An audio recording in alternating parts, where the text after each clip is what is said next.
तर आता आपण नोट्स मधला 8 नंबरचा प्रॉब्लेम बघणार आहोत. या 8 नंबरच्या प्रॉब्लेम मध्ये तुम्हाला रेशो जो आहे तो त्यांच्या कॅपिटलवर सांगितलाय बघा. आपण ह्याच्या अगोदरच्या 2 प्रॉब्लेम मध्ये आपण कॅपिटलवर रेशो कसा काढायला शिकलो बघा. आज देखील काढू रेशो. कोण कोण आहे पाठ मी सांगा. रिचा आणि जुली. त्यांचं कॅपिटल किती आहे? 80 आणि 40. 4 4 शून्य कट करा. राहते किती? 8 आणि 4. भाग जात आहे 4 1 4 4 2 8. म्हणजे रेशो किती आला? 2. लिहून घ्या रेशो.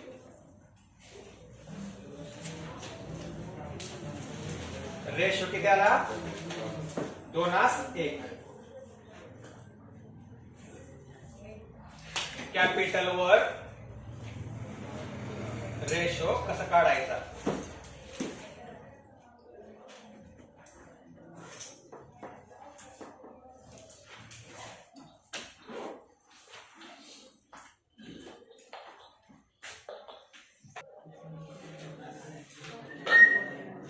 हा रेशो समजला. आता मित्रांनो मी तुम्हाला काल का परवा दिवशी एक गोष्ट सांगितली होती बघा. कुठली?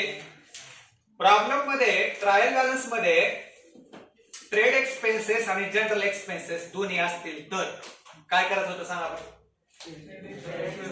ट्रेड एक्सपेन्सेस ट्रेडिंगला आणि जनरल प्रॉफिट. पण जर फक्त ट्रेडच असतील तर प्रॉफिटला. आताच्या या 8 नंबरच्या प्रॉब्लेम मध्ये दोन्ही खर्च आहेत बघा. ट्रेड पण आहे आणि जनरल पण आहे. मग सिंपल आहे. ट्रेड एक्सपेन्स कुठे घ्यायचं? ट्रेडिंगला. आणि जनरल कुठे घ्यायचं? प्रॉफिट. आलं लक्षात? एकदम सिंपल प्रॉब्लेम आहे. तुम्हाला पैकीच्या पैकी मार्क पडतील. आता या प्रॉब्लेम मध्ये एक नवीन ऍडजस्टमेंट आले बघा. अनरेकॉर्डेड परचेस म्हणून आले बघा. शेवटीला आहे बघा अनरेकॉर्डेड परचेस आहे का? काय करा सांगा. अनरेकॉर्डेड परचेस परचेस आणि क्रेडिटर्स मध्ये काय करायचं? कसं घ्यायचं आपण आता घेणार आहोत. चला. आणि आणखी खेळ ऍडजस्टमेंट आहे ऍडव्हर्टाइजमेंटचे आहे का? ते देखील कसे सोडवायचे तुम्हाला लक्षात येईल. मग आपण 3 अकाउंट आपण घेतलेले आहेत. रेशो 2:1 काढलेला आहे. प्रॉब्लेमची सुरुवात करण्यापूर्वी टिक मार्क करून घेऊया. वेजेसला क्लिक करा. ऍडव्हर्टाइजमेंटला क्लिक करा.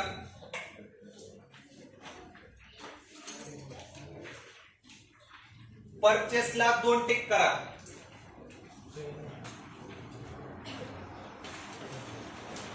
मोटार व्हॅनला 1 टिक. मशिनरीला 1 टिक. सन्ड्री डेटासला 1 टिक. क्रेडिटर्सला 1 टिक. सेल्सला 1 टिक.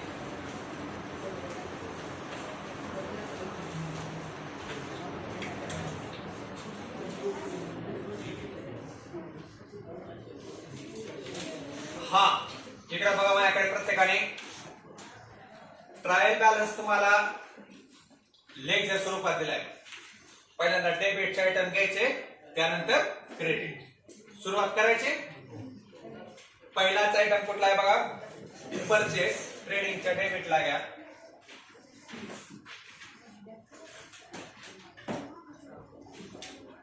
दोन स्टार असल्यामुळं 3 ओळी सोडा.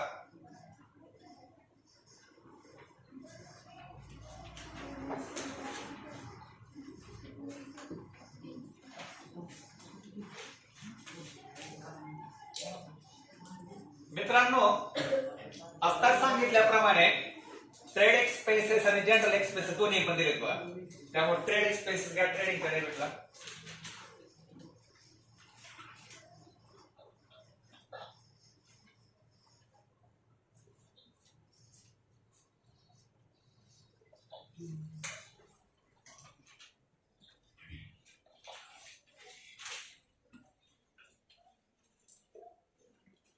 सॅलरी प्रॉफिट लॉसच्या डेबिटला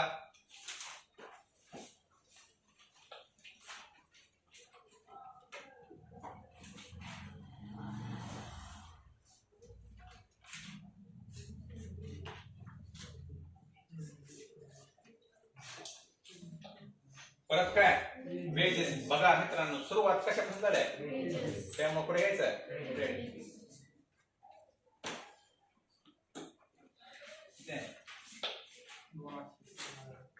इनर लागेल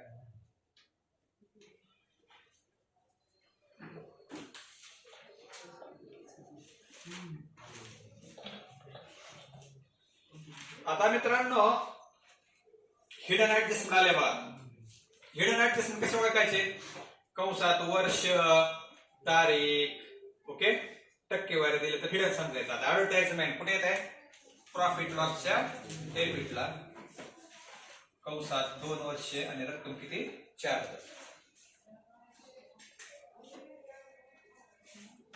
कसे सोडवायचे बघा इकडे आता आपलं फायनल अकाउंट किती वर्षाचं असते 1 वर्षाचं म्हणजे 1 वर्षाचे सगळे खर्च घेणं अपेक्षित आहे म्हणजे किती वर्षाचा खर्च केला आपण 2 वर्षाला किती आहे 4 म्हणजे वर्षाला किती आले वर्षाचे 2000 आउटर लागेल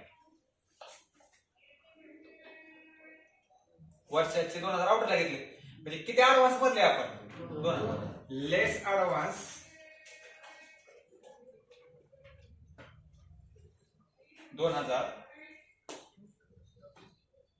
आणि या 2000चा दुसरा इफेक्ट ऍडव्हान्स मला कुठे घ्यायचा आहे असेट ऍडव्हान्स ऍडव्हर्टाइजमेंट 2000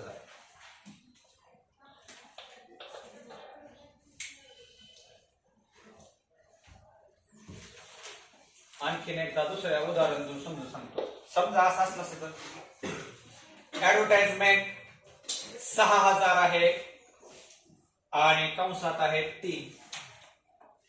3 वर्षाला 6000 म्हणजे वर्षाला किती येते 2000 कुठे घ्यायचे आउटरला आणि किती वजा करायचे 4000 वजा करून कुठे घ्यायचे असे लक्षात पुढे काय सेल्स रिटर्न कशातून लेस करतो पहिल्यांदा ट्रेडिंगच्या क्रेडिटला घ्या सेल्स किती आहेत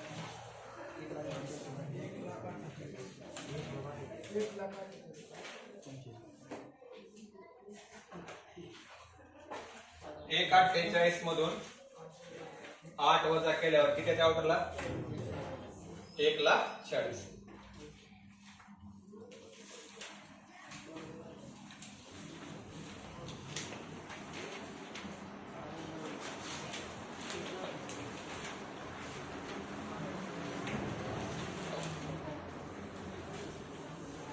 हा त्यानंतर काय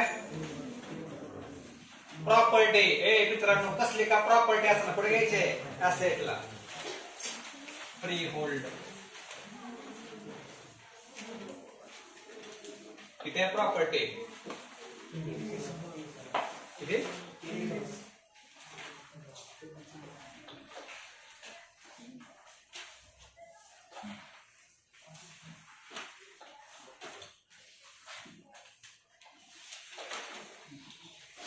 ऑफिस भाडं कुठे घेणार profit loss debit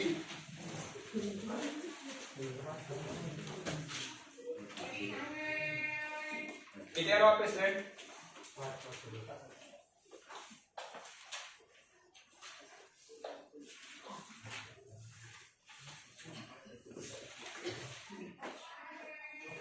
motor van कुठे घेणार ऍसेट मोटार व्हॅन म्हणजे काय 2 wheeler 3 wheeler 4 wheeler motor van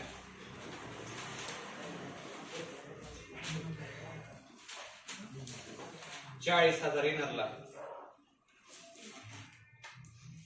छान बसके छान बसके व्हिडिओ चालू तुला कळलं नाही का तुझ्यासाठी चालू आहे की हा परत मित्रांनो तुम्हाला वारंवार सांगतोय ट्रायल बॅलन्स मध्ये दिलेला स्टॉक आणि 1/4 चा स्टॉक कसला असतो ओपनिंग ट्रेडिंगच्या डेबिटला किती रक्कम आहे हा,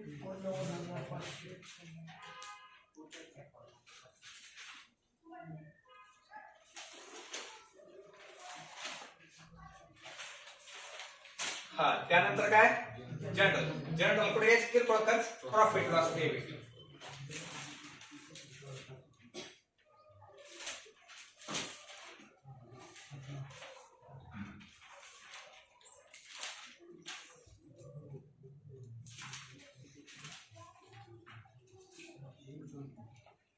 सन्ड्री डेटर्स कुठे यायचं, असेट.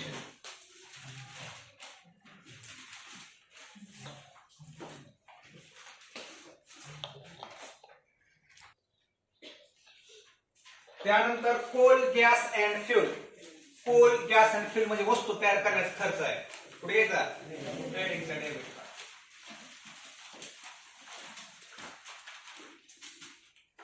कोल म्हणजे कोळसा, गॅस म्हणजे गॅस आणि फ्यूल म्हणजे इंधन.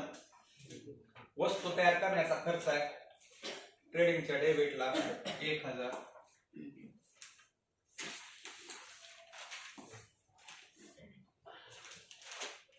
आता दोन्ही कॅरेज दिले बघा. कॅरेज इनवर्ड पण दिला आणि कॅरेज आउटवर्ड. कॅरेज इनवर्ड ट्रेडिंगच्या डेबिटला घ्या.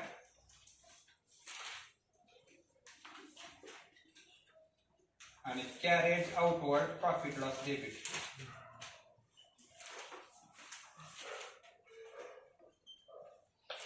कॅरेज इनवर्ड 1300 आणि कॅरेज आउट कॅरेज इनवर्ड 800 आणि आउटवर्ड 1000.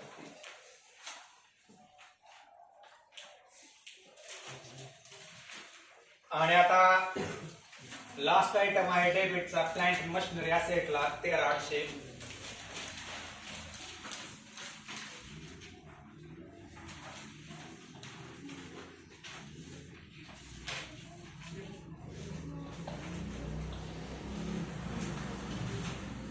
डेबिटचे आयटम संपलेले आहेत ट्रायल बॅलन्सचे. आता क्रेडिटचे आयटम घेऊया.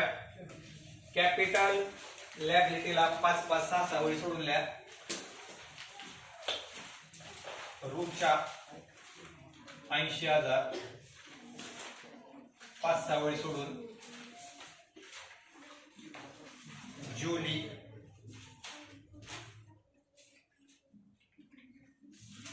40.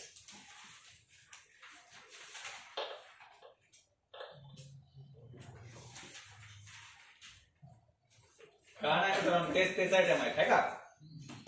क्रेडिटर्स लॅबिलिटीला इनरला घ्या 22,000.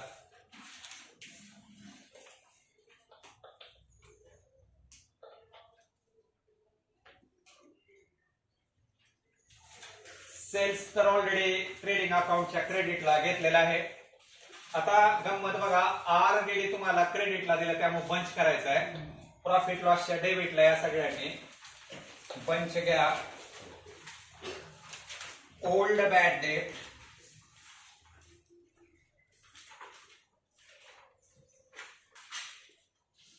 ऍड न्यू बॅड डेट,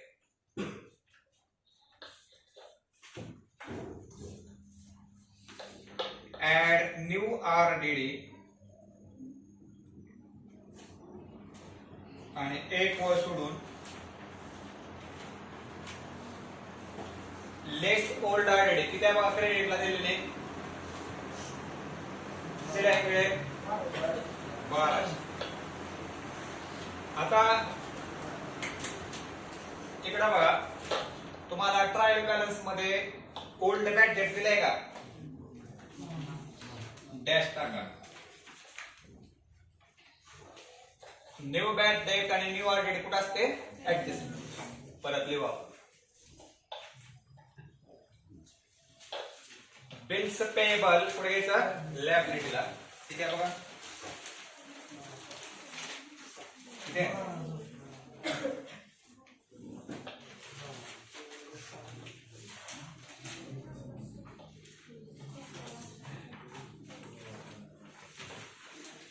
आणि लास्ट आयटम कुठला आता, परचेस मधून लेस करून इनरलाच घ्या.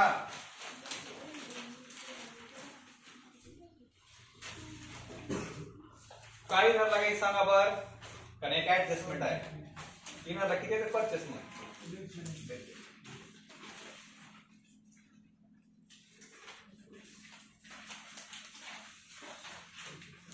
आपले पोस्टिंग झालेले आहे. पोस्टिंग मध्ये फक्त एक हिडन ऍडजस्टमेंट बघा, कुठले? ऍडव्हर्टाइजमेंट. बाकी सगळे जनरल आयटम होते. ओके. आता एकूण 6 ऍडजस्टमेंट आहेत. त्यातली आपली आवडती ऍडजस्टमेंट क्लोजिंग स्टॉक. 2 रक्कम मधले आहेत बघा, 88,000 आणि 90,000. कुठली लहान रक्कम आहे? ट्रेडिंगच्या क्रेडिटला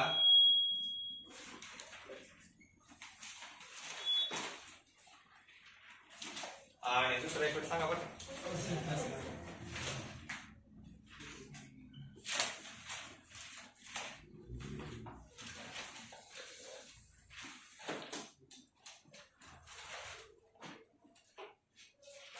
शंभर टक्के प्रत्येक प्रॉब्लेम मध्ये क्लोजिंग स्टॉकचे ऍडजस्टमेंट असते.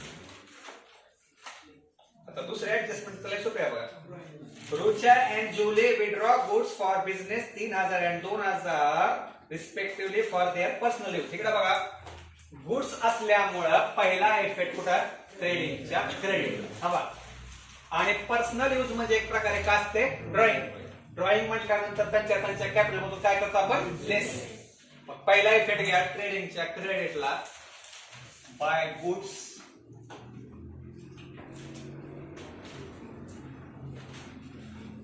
विड्रॉ अंडरलाईन रुचानं किती रुपयाच्या वस्तू चालत रे बाबा? 3,000. आणि जुलीना 3 आणि 2 किती? 2 किंवा 2 पेक्षा जास्त आयटम असतील तर कसं लिहायचं असते? इनर करून आउट. यश गुड्स असल्यामुळं पहिला इफेक्ट ट्रेडिंग अकाउंटच्या क्रेडिटला. आता पर्सनल यूज मध्ये एक प्रकार काय असते? ड्रॉइंग. त्यांच्या कॅपिटल मधून लेस करा. लेस ड्रॉइंग. लेस ड्रॉइंग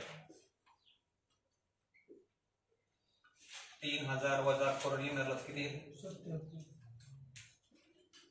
आणि 2,000 वजा करून किती येईल?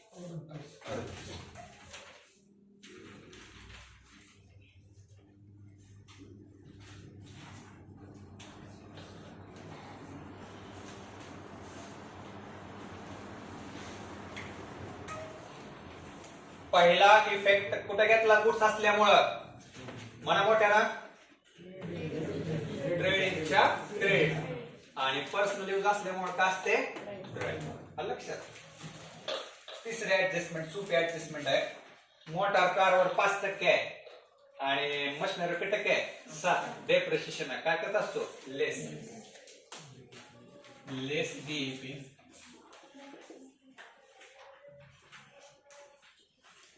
40,000 वर 5% किती येते? 2,000. आउटर किती आला? 38. आणि प्लांट अँड मशिनरीवर 7%. आता 7% कसं काढायचं? एक किंवा काय करा, 200 कट करा. 138 गुणिले 7 करा. किती येते बघा?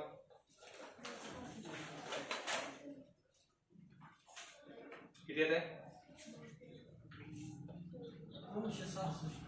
900. आउटरला घ्या. किती येते?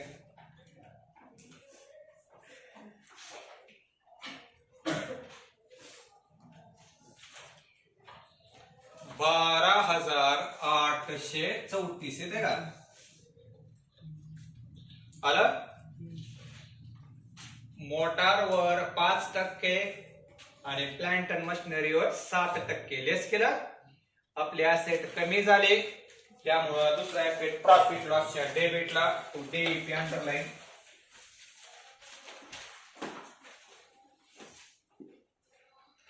Motor 2,000, plant machinery 967. आउटर किती येते? 2,967.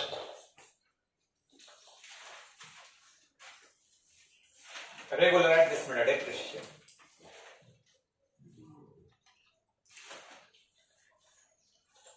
चौथी ऍडजस्टमेंट आहे बघा RDD. RDD कसली असते? RDD न्यू आहे. डेटास मधून लेस RDD टक्के आहे 5% येते 3100.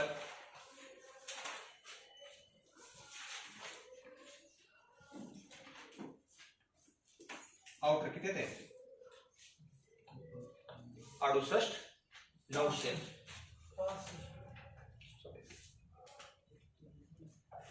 किती आहे आपले डेटास किती आहे? 62. त्यावर किती टक्के आहे? 5% बरोबर आहे की 3100. 58,900 येते आउटरला.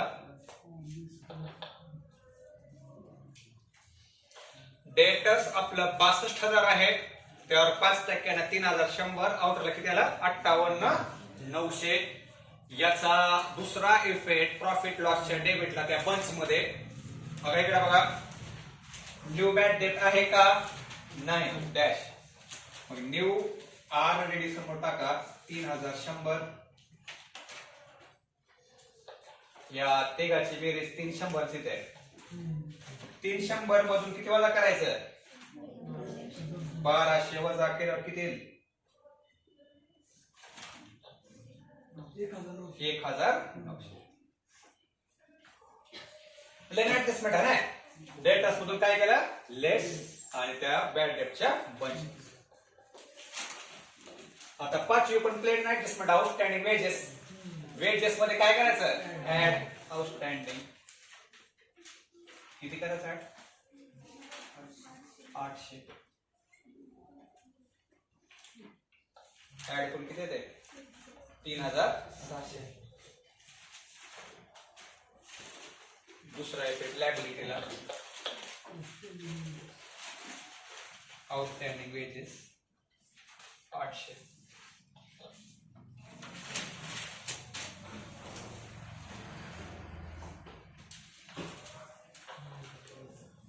आता लास्ट ऍडजस्टमेंट राहिले आणि हीच ऍडजस्टमेंट नवीन आहे. ओके, काय म्हणते ऍडजस्टमेंट बघा.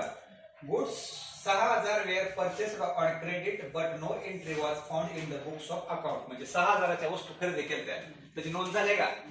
तर त्यालाच काय म्हणतो आपण? अनरेकॉर्डेड. त्या ऍडजस्टमेंटच्या कंसातल्या अनरेकॉर्डेड परचेस म्हणून.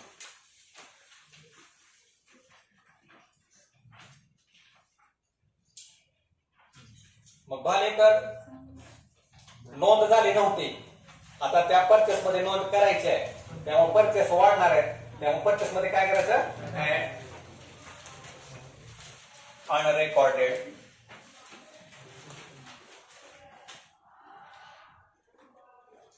$6000 ऍड केल्यावर आउटरला किती? लक्षात आलं का? परचेसला 3 ओळी का सोडत आहे. मग आता उधारेवर वस्तू खरेदी केल्या म्हणजे आणखी देणं वाढलं. त्यामुळे क्रेडिटर्स मध्ये पण काय करायचं? ऍड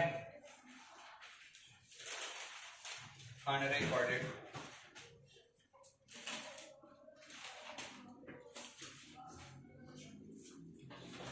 परचेस आणि क्रेडिटर्स मध्ये काय करायचं? Add unrecorded and unrecorded. हीच ऍडजस्टमेंट जर समजा अनरेकॉर्डेड सेल्स असल्यास तर काय केलं सांगा बरं? सेल्स मध्ये आणि डेटर्स मध्ये ऍड. संपला प्रॉब्लेम. काय अवघड होतं का सांगा बरं? चला आता एक एक अकाउंट क्लोज करा सगळ्यांनी.